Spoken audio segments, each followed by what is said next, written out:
Have you got a problem with a broken receptacle where your pool suite plugs into the side of your pool wall? Maybe the receptacle broke and you need to replace it. Hopefully this video can help you do that. If you're actually inside the pool and you're going to remove the receptacle, it just screws out. But remember, righty-tighty, lefty-loosey. If you're in the pool with your wrench and you're going to remove it, you need to unscrew it to the left. That is, if you're facing it this direction, go left. I also wanted to mention you need to do this safely. Be sure and trip your breaker before you start working on your pool equipment. You don't want this to turn on you automatically if you're working on it. So trip the breaker just to be safe. I wanted to show you also, you're going to need a wrench that's going to open up over 3 inches for this to work properly for you. I used a pair of channel locks. As you can see here, they open up wide.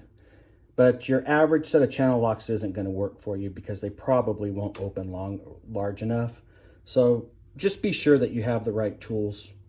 It's not really complicated. Just get a pipe wrench or a set of channel locks that will open up over 3 inches. Here's what it looks like with the hose attached.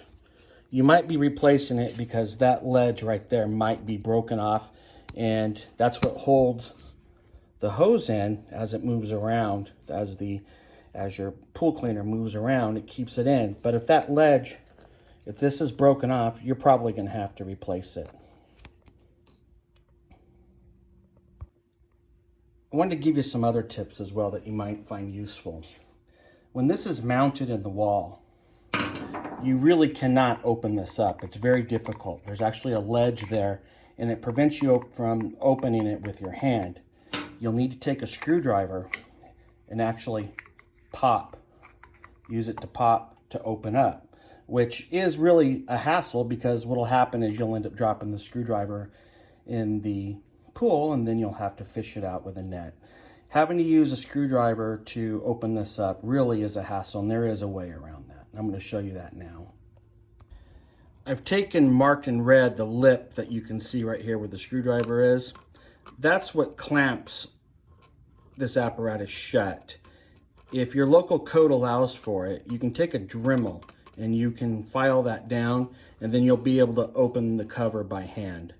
So right there where it's in red.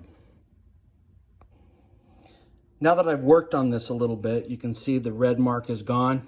This opens up and closes very nicely now.